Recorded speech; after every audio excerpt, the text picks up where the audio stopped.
అంటే నేను diploma in theatre arts చేసేటప్పుడు అండి రోజు మా క్లాస్ అయిపోయిన తర్వాత ఆ రోజు పెర్ఫార్మెన్స్ రవీంద్ర భారతిలో ఏది ఉంటే అది చూడమనేవారు మా గురువు గారు. మాకు స్టూడెంట్స్ పాస్ లాగా మాకు ఫ్రీ.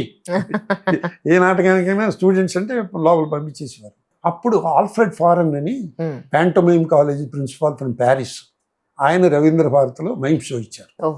అప్పటి వరకు మైమ్ అంటే ఏమిటో మాకు పెద్ద ఎక్కువ తెలియదు. ఏదో పాఠ్య గ్రంథాల్లో చదువుకోవడమో కాదు అని చెప్తే ఎప్పుడు చూసింది లేదు ఎవరిని.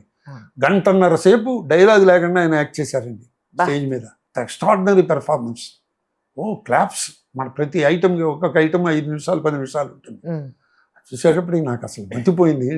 అంటే అప్పటి వరకు రంగస్థలం మీద అంతా వోకలే కదా పెర్ఫార్మెన్స్ అంతా, ఇన్స్ట్రుమెంటల్ వోకలే, సైలెన్స్ తోటి లేదు, సైలెన్స్ కమ్యూనికేషన్ లేదు స్టేజ్ మీద అప్పటి వరకు.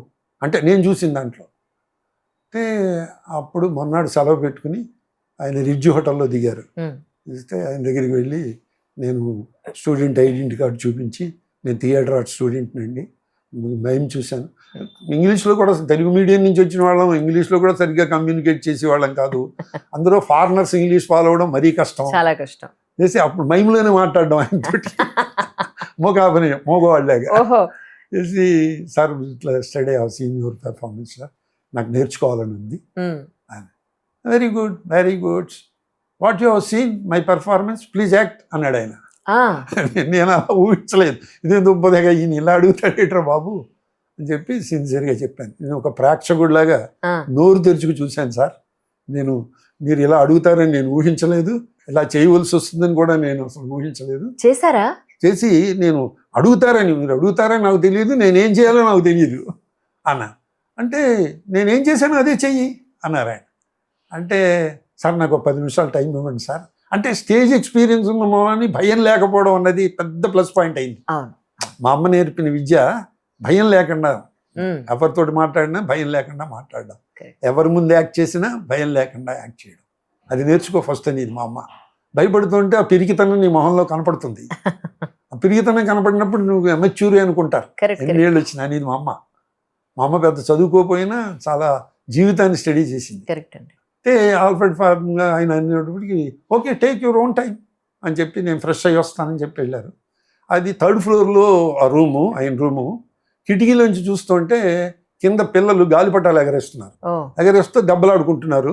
గాలిపటాలు ఒకళ్ళు చిరిగిపోయినప్పుడు సంబరపడిపోయి సంతోషం చేసుకుంటున్నారు. ఓ కేరింతలు కొడుతున్నారు. చేస్తే ఆయన చేసింది చేయడం ఎందుకు, ఈ పిల్లలు చేసింది చేస్తే ఎలా ఉంటుంది అనిపించింది, క్రియేటివిటీ నాకు అనిపించి కాసేపు అబ్జర్వ్ చేసి ఏదో నాకు తోచింది ఇలా లాగడం చేయడం పడ్డం, ఏదో కాలికి ఏదో పేడ అంటుకుంటే దాన్ని తుడుచుకోవడం, ఇలా ఏవో పిచ్చి పిచ్చిగా నాకు వచ్చింది ఏవో చేశాను. This is my go head అన్నాడు ఆయన. ఆ బెబ్బే అలా కాదండి, ఫండమెంటల్స్ నేర్చుకోవాలి కదా. ఇప్పుడు చదవడం వచ్చింది కదా అని చెప్పేసి కథ రాయగలమా? కరెక్ట్. ఫండమెంటల్ నేర్చుకోవాలి కదా, ప్రఖ్యాత రచయితలు ఎలా రాశారు ఏమిటి అని స్టడీ చేయాలి కదా అని చెప్తే okay you come with me as an assistant, you come with me, come with me London, I will arrange everything అని. అరే వా, నాకు షాకు. అప్పటికే పెళ్ళయింది, 2 పిల్లలు, భయం వేసింది లండన్ అంటే. సార్ నేను చిన్న ఉద్యోగం చేసుకుంటున్నాను, చాలా మధ్యతరగతి కుటుంబం, ఫైనాన్షియల్గా నాకు ఏమి పెద్ద అసెట్స్ లేవు.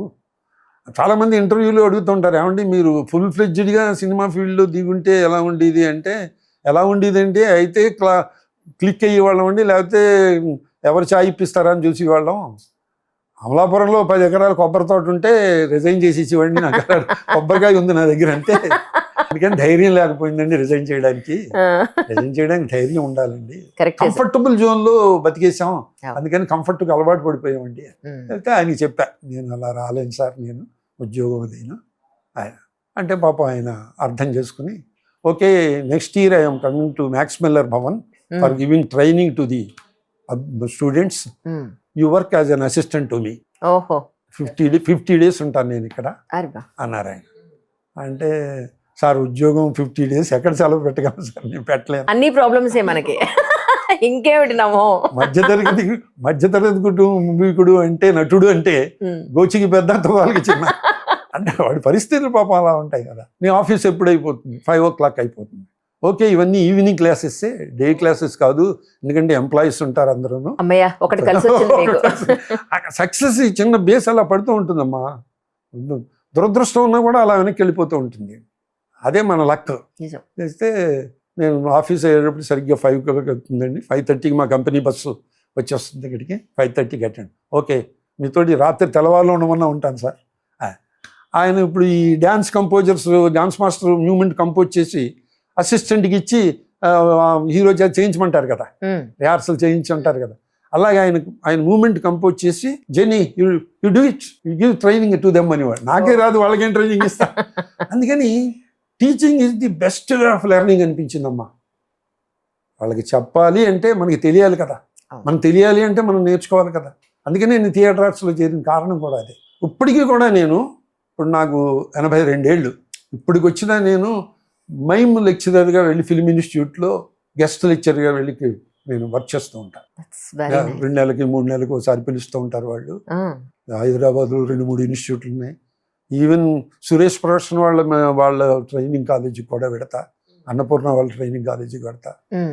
ఒక 10 ఏళ్ళు అయితే కంటిన్యూగా మధు ఫిల్మ్ ఇన్స్టిట్యూట్లో మైమ్ లెక్చరర్గా ఆఫీస్ అయిపోయిన తర్వాత వెళ్ళి రోజు 6 to 7 1 hour వర్క్ చేసేవాడిని.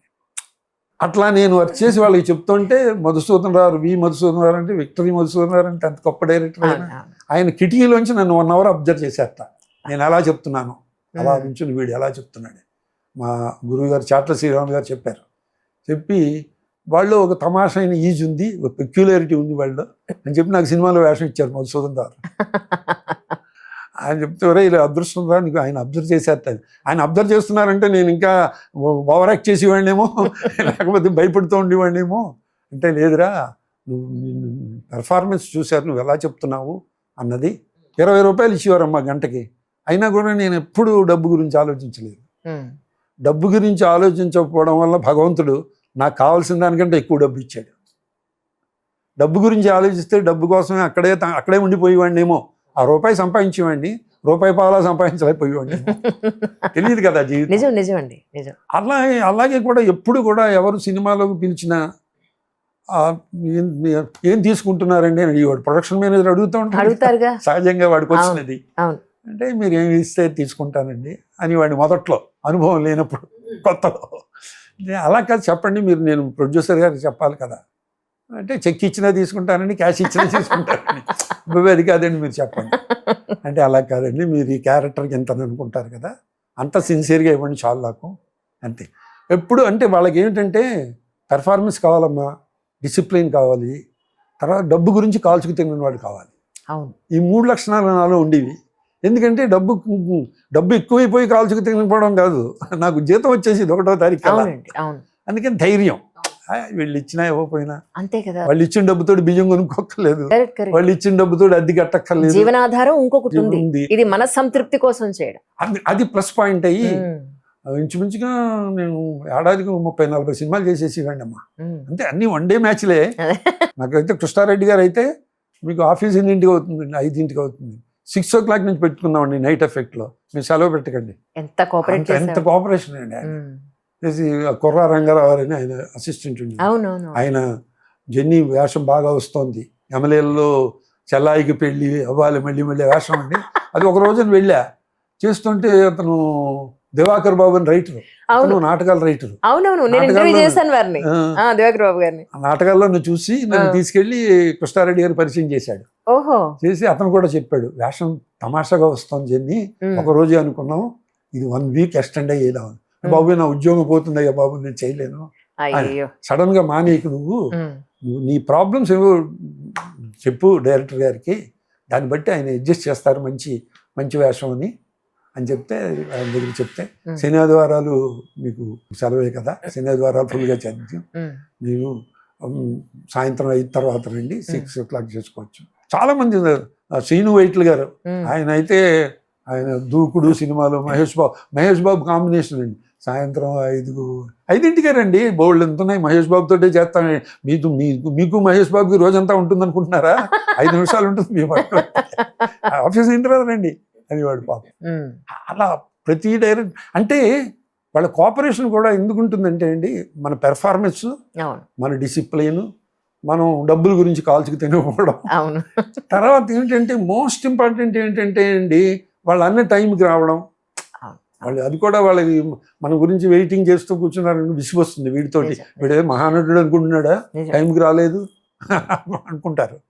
ఇవి చాలా హెల్ప్ చేసాయమ్మా నాకు. అవును సార్. అది కేవలం సినిమాలకి కాదు, జీవితంలో కూడా హెల్ప్ చేసాయి. ఎందుకంటే ఆఫీసులో శనాధారాలు వెళ్ళి వర్క్ చేసేసేవాళ్ళం. ఏదైనా పెండింగ్ వర్క్ ఉంటే మా డైరెక్టర్ ఫైనాన్స్ ఆయన చాలా శర్మ గారని మహానుభావుడు ఆయన, మేము ఏదైనా పాత ఇన్కమ్ ట్యాక్స్ ఫైల్ తీసుకుని వెళ్ళి, సార్ ఇది రిఫండ్ రావాలండి, ఇన్కమ్ ట్యాక్స్ ఆఫీస్కి వెళ్ళాలి అంటే, షూటింగ్ ఉంది ఏమిటో కనిపెట్టి జాగ్రత్త, ప్రాబ్లమ్స్ రాకుండా చేసుకోండి, ప్రాబ్లమ్ రానివ్వకండి అనేవారు.